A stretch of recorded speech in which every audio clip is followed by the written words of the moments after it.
Добре дојдовте во дебатата. Денес се занимаваме со текстови што со милениуми ја обликуваат надежта на човештвото. Зборуваме за визијата на пророкот Исаија за свет без војни и се разбира за предупредувањето на Исус за доаѓањето на Синот човечки. Овие зборови се толку моќни што неизбежно водат до едно клучно прашање. Дали се тие буквални предвидувања за иднината, еден вид патоказ за историјата, или пак се работи за длабоки символи, повик за духовна промена тука и сега? Јас ќе го бранам ставот дека овие пророштва се конкретни ветувања за иден реален светски мир, кои всушност постетено се остваруваат низ историјата. А јас од друга страна ќе тврдам дека токму тоа буквално читање можеби ја промашува суштината. Според мене, ова се неверојатно мокни метафори. Тие повикуваат на итна, внатрешна трансформација, а не на некое пасивно чекање на далечен геополитички настан. Добро, ајде тогаш да почнем со мојата основна позиција. Кога Исаија зборува за народите кои не се слеваат кон гората на Господовиот дом, тој не слика некаква абстрактна утопија. Тој користи слики од својот свет, од она што го гледа. Значи, Исаја не ја измислува оваа слика од ништо. Тој гледа како представници на народите доаѓаат во Ерусалим за празникот на сениците секоја година. За него, тој реален годишен аджилак е само, како да кажам, една миниатурна верзија, праслика, на она што Бог го ветува за целото човештво еден ден. А сликите се неверојатно конкретни, нели? Мечовите се прековуваат во плугови, копјата во српови. Ова не е само убава поезија за мир, ова е ветување за крај на воената индустрија, за траен, глобален мир воспоставен од Бога. И сето тоа е центрирано во Ерусалим, градот на Давид, значи, физичко место со реална историја.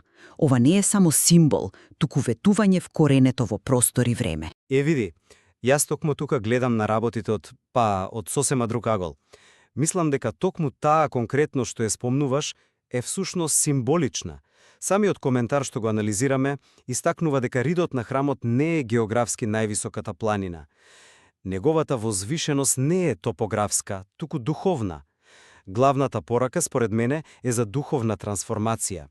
Забележи, народите доаѓаат за да ги научат Божјите патишта, значи не доаѓаат за ритуали или за жртви, туку за етичко просветлување. Тоа го преместува целиот фокус од местото кон пораката. А кога ќе дојдеме до зборовите на Исус за доаѓањето на Синот човечки, тука буквалното толкување станува уште попроблематично.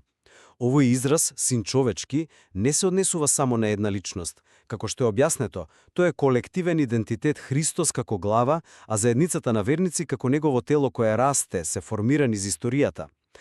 Неговото доаѓање не е еднократен настан, туку еден постојан процес, а разделбата, она еден ќе биде земен, друг оставен, тоа не е надворешна селекција, туку символ за внатрешниот процес на одвојување на доброто од злото во секој од нас, секој ден. Добро, но ако се е символ, тогаш што е со природата на самото пророчство? Дали е тоа само, добра проповед или е ветување? Во текстот се вели дека пророците не се гатачи, и со тоа се согласувам секако, но тие се гласници на Божјото ветување. Визијата на Исаија не е само инспиративен говор.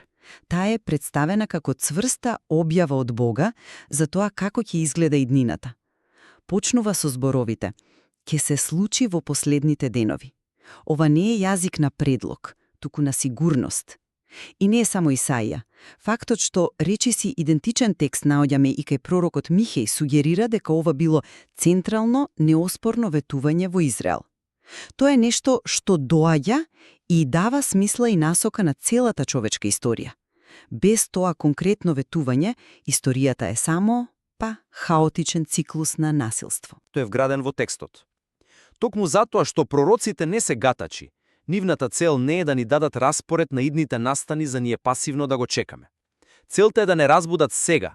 Коментарот што го користиме прави една клучна разлика. Вели, нивниот говор не е предвидување, туку проповед, а проповедта бара одговор. Исаија ја завршува целата оваа величествена визија со еден многу практичен повик. Доме Јаковов, дојдете да одиме во светлината Господова. Тој не вели, седнете и чекајте ова да се случи. Тој вели, станете и живејте според таа иднина уште денес. Визијата за идниот мир не е филм што треба да го гледаме, туку нацрт според кој треба да градиме. Сега. Да, но зарем основата за таа градба не е токму ветувањето дека таа на крајот ќе успее? Ако нема гаранција за конечен успех, ако нема реален, историски крај на војните, тогаш повикот одите во светлината станува само еден вид стоицизам, обид да се биде морален во еден бесмислен свет. Ветувањето му дава тежина на повикот, и тоа ветување е поврзано со конкретно место. Што не враќа на Ерусалем? Не можеме да ја игнорираме физичката реалност на тој град во овие текстови. Псалмот 121 зборува за неговите порти, зидини, за племињата што физички се искачуваат кон него. Тој е престолот на домот Давидов. Целата месијанска надеж е поврзана со доаѓањето на цар кој ќе владе од реален престол во обновен Ерусалем. Ако го претвориме Ерусалем во чиста метафора, ја одземаме историската вкорененост на оваа надеж. Не велам дека треба да ја избришеме историјата, туку дека треба да го видиме нејзиниот развој. Значењето на Ерусалем еволуира. Да, тој е историски втемелен, но неговата улога во овие пророштва станува превенствено духовна. Погледни ја пак визијата на Исаија. Централната активност не е принесување жртви, што била основната функција на физичкиот храм. Точно, туку учење. Токму така. Централната активност е учење на законот и слушање на Божјото Слово. Тој е огромен премин од ритуал кон етика, од географија кон идеја. А потоа доаѓа Исус. Во истата глава од Матеј, каде зборува за своето доаѓање, тој почнува со најава за уништувањето на физичкиот храм. Зарем тоа не е јасен знак дека фокусот се преместува? Тој практично ја децентрализира светоста од зградата кон заедницата. Домот Господов повеќе не е градба од камен, туку станува заедницата на верниците, животото тело Христово. Добро, но ако зборуваме за духовно присуство наместо за физички храм, како тоа се вклопува со јасниот повик на Исус да бидеме будни? Зашто точно треба да бидеме будни, ако не за конкретен иден настан? Неговата парабола е, застрашувачки јасна. Тој го споредува своето доаѓање со потопот во времето на Ное. Потопот не беше внатрешен духовен процес. Тоа беше единствен, катастрофален историски настан што го промени светот. Луѓето јаделе, пиеле, се женеле, живееле нормално, целосно несвесни за судот што доаѓа. Зборовите «не знаете во кој ден ќе дојде вашиот Господ» укажуваат токму на тоа, на идна, надворешна интервенција за која мора да бидеме подготвени. Будноста е состојба на исчекување на нешто што доаѓа од надвор. Чекај, мислам дека тука, можеби, аналогијата ја толкуваме поинаку. Поентата на споредбата со потопот не е природата на настанот, туку неподготвеноста на луѓето. Проблемот не бил во тоа што јаделе и пиеле, туку во тоа што биле духовно заспани, несвесни за подлабоката реалност. Затоа повикот «Ддејте» е директна спротивност на таа состојба. Тоа не е пасивно чекање покрај прозорец, туку е активна, постојана морална и духовна свест. Самиот коментар го поврзува ова со зборовите на апостол Павле, нели? Да ги отфрлиме делата на темнината и да се облечеме во оружјето на светлината. Тоа е јазик на активна борба, не на чекање. Да се бдее, значи да се чува Божиот проект во светот, да се учествува во она што Свети Августин го нарекува родилни болки на целосниот Христос. Тоа е тој колективен идентитет за кој зборував. Доаѓањето се случува сега, во секој миг, кога избираме светлина наместо темнина. Но ако е само внатрешен процес, што се случува со правдата во реалниот свет? Дали ветувањето дека мечевите ќе станат плугови се однесува само на нашите внатрешни конфликти? Тоа ми звучи како повлекување од вистинските проблеми на светот. За милиони луѓе кои живеат во војна, глад и неправда, надежта за идна, конкретна божествена интервенција не е луксус, туку е неопходност. Да им се каже дека мирот започнува во тебе, може да звучи како празна фраза кога бомби паѓаат врз нивните домови. Зарем овие пророчства не ветуваат крај на вистинските војни? Тоа е многу силен аргумент и воопшто не го оспорувам. Но прашањето е како доаѓаме до тој мир. Мојата теза не е дека се откажуваме од светскиот мир, туку дека овие текстови ни го покажуваат единствениот можен пат до него. Значи не е или, туку е и.